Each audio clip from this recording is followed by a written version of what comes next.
அன்பு உள்ளங்கள் அனைவருக்கும் என மனமான நன்றியும் வணக்கத்தையும் தெரிவித்துக் கொண்டு எனது ஆசானான டி.எம். பாலமுருகன் அவர்களின் பொற்பாதம் பணிந்து என் பணியை துவங்குகின்றேன். முருகா முகுந்தமாள் மருகா முன்னவனா மூத்தவனா அனைவருக்கும் முதல்வனாய் விளங்கும் கணபதிக்கு பின்பிறந்தவா முருகனே செந்தில் முதல்வனே மாயோன் மருகனே ஒரு கை முகன் தம்பியே உம்முடைய தண்டைக்கால் எப்பொழுதும் மறவாத நம்பியே வாழும் இக்குறிஞ்சிலுள்ள கொற்றவனுக்கு மகளாய் பிறப்பெடுக்க வைத்தாய்.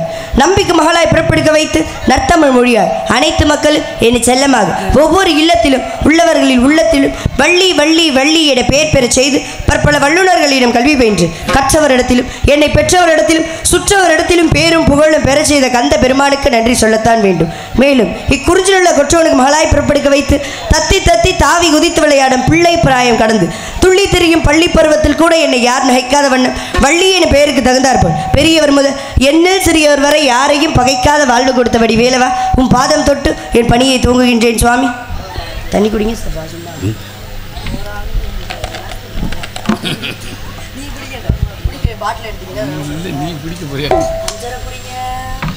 அழகான பள்ளிமலை வள்ளின வேடதாய் நடிக்கும் மதுரை மீனாட்சி சகோதரி அவர்களுக்கு எம் தனியங்குட்டம் கிராமத்தின் சார்பாக இந்த பொன்னாடை போத்தி கௌரவப்படுத்தியதற்கு இடது சார்பாகும் நாடா குழு சார்பாகும் நன்றி நன்றி கடந்த வணக்கம் வணக்கம் வணக்கம். அழகான பழனிமலை ஆண்டவா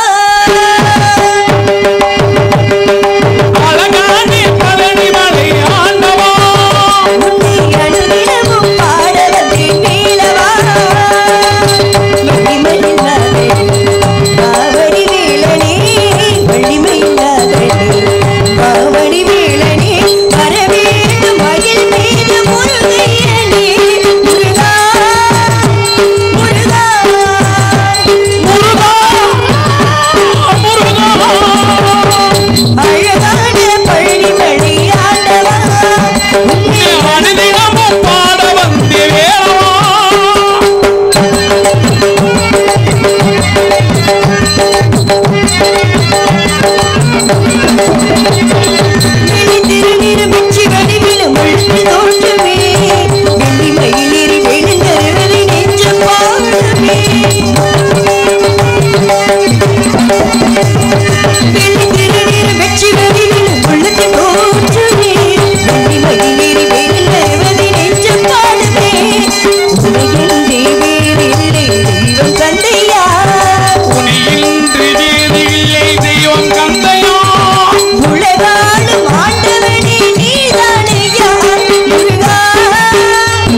காஞ்சியிலே காமாட்சியாகும், மதுரையின் பதியிலே மீனாட்சியாகும், காசியிலே விசாலாட்சியாக விளங்கும் அந்த மதுரை மீனாட்சியின் பொற்பாதத்தை பணிந்து விட்டு எனக்கு உபயோகம் கோபுரத்தில் வைக்கக்கூடிய சக்தி யாருக்கு இருக்கு அப்படின்னா என் தாய் மீனாட்சிக்கு மட்டுமே இருக்கு. அப்பேற்பட்டவளை பொற்பாதத்தை பணிந்து விட்டு பணியை தூங்கினால் சிறப்பாக இருக்கும் என்பதால்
இதை உள்ளங்களுக்கு நன்றி நினைச்சுக்கிறத வணக்கம் எல்லாம் கைத்தட்டலும் பக்கம் எழுத்த தான் போய் சேரணும். அருமையான பக்கம் மேலே அருமையான மைக் செட்டு அப்படி ரெண்டு சரியாக அமையணும். அப்படி சரியாக அமைஞ்சாதான் நல்லா இருக்குது. கூடுதலாக ரெண்டு பாட்டு பாடணும்னு தோணும்.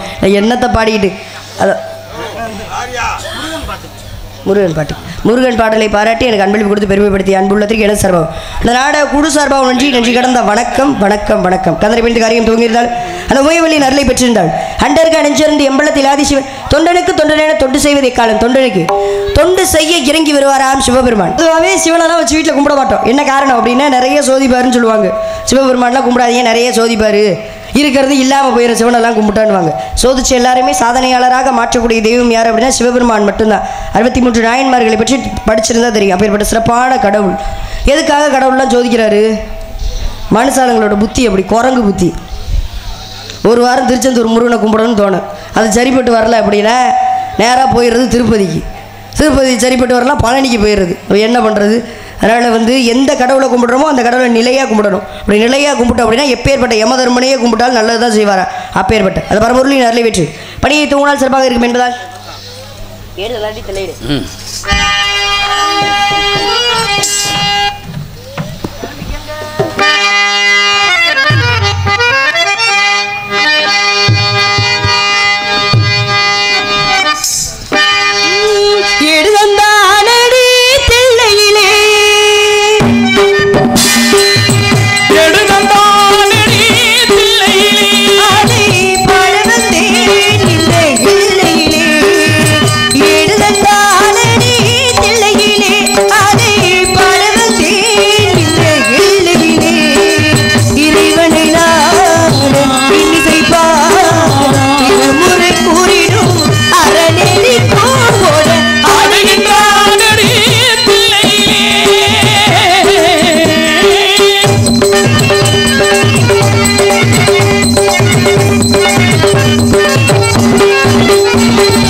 சிவனுடைய ஆலயத்துக்கு நன்றி. கைதறி உலகளுக்கு நன்றி நன்றி வணக்கம்.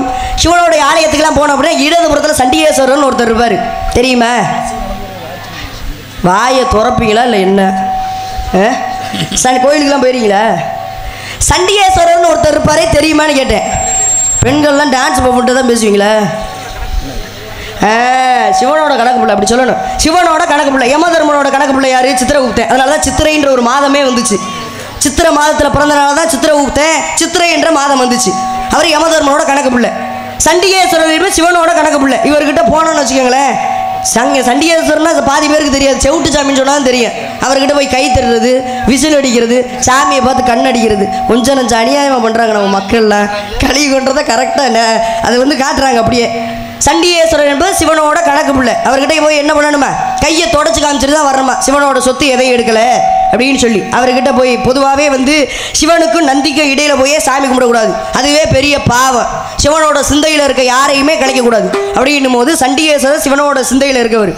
அவரை போய் கையை தட்டி கூப்பிடுறது, பேசுறது, இதெல்லாம் பண்ணக்கூடாது. சிவனோட சொத்து எதையும் எடுக்கலை அப்படின்னு சொல்லி கையை தொடச்சு காமிச்சிட்டு தான் வரணும். சிவனுடைய ஆலயத்துக்கோ இல்லை கருமாரியோடைய ஆலயத்துக்கோ அம்மனோட ஆலயெல்லாம் போனோம் அப்படின்னா 10 நிமிஷம் உட்காந்துட்டு தான் வரணும். என்ன காரணம், அப்போ தான் சாமி நம்ம கூட வரும்.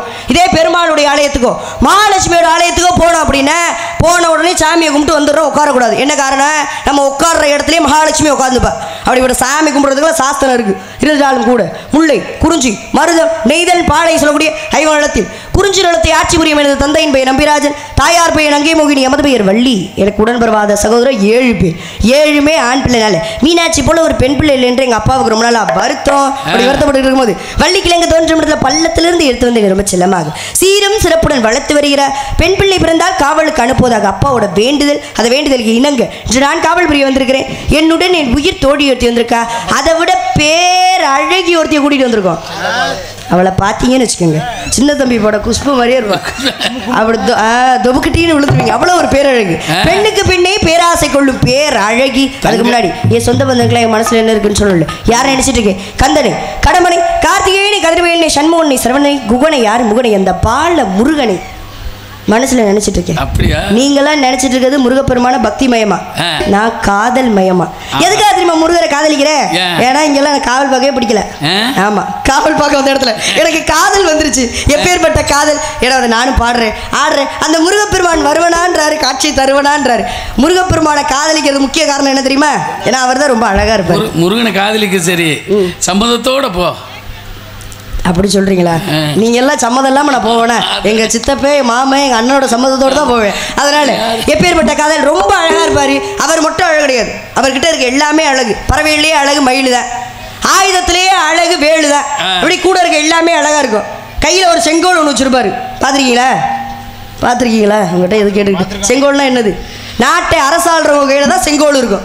பொதுவாகவே கடவுளோட கையில் செங்கோல் இருக்குன்னா ஒன்று மதுரை மீனாட்சி கையில், இன்னொன்று சொக்கநாதர் கையில், இன்னொன்று முருகப்பெருமான் கையில். எந்த நாட்டை முருகப்பெருமான் அரசாண்டார், எதுக்காக முருகப்பெருமான் கையில் செங்கோல் அப்படின்னா மதுரையின் பதியை அரசாண்டார், பாண்டிய நாட்டை அரசாண்டார். என்ன காரணம்? அன்று மீனாட்சி போய் சொக்கநாட்டை கேட்குற, ஐயா இந்த பூலோகத்தில் வாழக்கூடிய பெண்கள் மாதிரியே நானும் கர்ப்பம் தரித்து பிள்ளை பெக்கணும்னு சொல்லி போய் கேட்க, அப்படியே நடக்கட்டும்னு சொல்கிறனால தான் 7.75 மாதம் அவர் அரசாழ்வார், 7.25 மாதம் இந்த அம்மா அரசாழ்வாங்க. அப்பேற்பட்ட சிறப்பு அங்கே இருக்கு. இருந்துட்டாலும் கூட அதே மாதிரி மீனாட்சி கர்ப்பம் தரித்து பிள்ளை பெற்றதா யார் அப்படின்னா முருகப்பெருமானே பாண்டிய நாட்டில் உக்கிர பாண்டியன் என்ற பெயரில் பிறக்கிறாரு. எல்லா கலைகளையும் அவங்களுக்கு சொல்லிக் கொடுத்து இவங்க 2 பேரும் தெய்வமானதாக சொல்லப்படுது புராணம். அப்பேற்பட்ட சிறப்பான கடவுள் யார் அப்படின்னா முருகப்பெருமான் மட்டும்தான். அவர் கையில் ஒரு கிளி இருக்கும், பார்த்துருக்கீங்களா? செங்கோல் மேலே ஒரு கிளி இருக்கும். அந்த கிளி யார் அப்படின்னா அருணகிரிநாதர். அருணகிரிநாதரே கிளியாக மாறி 51 கந்தர் அனுபூதி பாடினார். அப்பேற்பட்ட சிறப்பு அவருக்கு இருக்கு. அப்பேற்பட்டவர் மீது எப்பேற்பட்ட காதல்!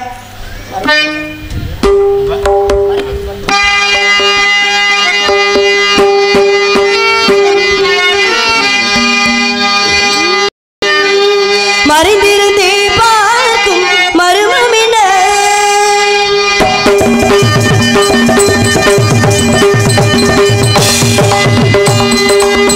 மறைந்திருந்தே பார்க்கும் மருமமின அழகன் மலையழகா இந்த சிலையழகா என்று மறைந்திருந்தே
காதலிக்கிறேன்னு சொன்னவங்க யாருக்குமே கோவமே வரலையா? வருது. ஏன்? நான் யாருக்காக காதலிக்கிறேன்? அப்படி கிடையாது. நான் சாதாரணப்பட்டவரையா காதலிக்கிறேன். அவரை காதலிச்சு கல்யாணம் பண்ணிட்டு வந்தா நம்ம குடும்பத்துக்கே பெருமை. அவ்வளவு பெரிய ஆளு. நீ முருகனை காதலிக்கிற, அவர் உன்னை காதலிக்கிறார். அவரே என்ன காதலிக்கிறாரு. எத்தனை வயசுல காதலிச்சாரு வந்து கேளுங்க. எத்தனை வயசுல காதலிச்சேன் தெரியுமா? அதுக்கு முன்னாடி சொல்லணும்ல. எதுக்காக? நான் வந்து உங்களுக்காக தான் காதலிக்கிறேன். எத்தனை பேர் காதலிக்கிறாங்க. ஆனா நீங்க காதலிச்சா தூக்கிட்டே போயிரு. நீங்க பேசுறீங்கன்னா எனக்கு அப்புறம் பேச்சு வராது. அதனால எதுக்காக காதலிக்கிறேன் அப்படின்னா உங்க எல்லாருக்காக தான் காதலிக்கிறேன். நாளைக்கு முருகருக்கும் எனக்கும் கல்யாணம் நடத்துன்னு வச்சுக்கோங்க. நீங்க எல்லாரும் என் கல்யாணத்துக்கு வந்தீங்கன்னா உங்க எல்லார் கையிலையும் ஓடு கொடுத்து அனுப்புவேன். நீங்க எல்லாம் சந்தோஷமா எடுத்துட்டு போங்க. என்ன ஓடு? திருவோடா? இந்த பிச்சை எடுக்கவா? கிடையாது. சிதம்பரத்துலக்கே 21,600 தங்க ஓடுகள். அதில் இருக்க ஒன்று ஒன்றா கொடுப்பேன். நீங்களாம் பிள்ளை குட்டிங்களோட பொழைச்சிப்பீங்களா? ஏன் என்னன்னா அப்படி கிடையாது. நம்ம குடும்பத்தெல்லாம் பொண்ணு எடுத்துகிற மாப்பிள்ளையை கொண்டு போய் எங்கே நிப்பாட்டுவோம்? நல்ல நிலைமையில தான் நிப்பாட்டுவோம். எத்தனை வயசில் காதலிச்சேன்? இது 5 வயது. அரியா பருவத்தில் எனக்கு வாழ் தருவே என்று வரம் கொடுத்த அந்த வடி வேலை 5 வயசுலேருந்து காதலிச்சுட்டு இருக்கேன். உங்களை மாதிரி காதல் கிடையாது. புனிதமான காதல், தெய்வீகமான காதல். கட்டுனா அவரை தான் கட்டுவேன், இல்லைனாலும் அவரை தான் கட்டுவேன். காதலிச்சவரே கரம் பிடிக்க வேணும் அவர் குறிக்கோளோடு வாழ்ந்துட்டு இருக்கேன். இந்த கண்ணப்பைங்கெல்லாம் ஜானாதா?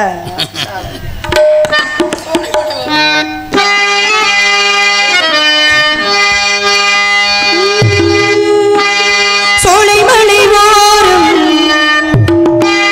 கோல குயில் பாடும் பாட்டு சத்தம் கேட்கலையோ?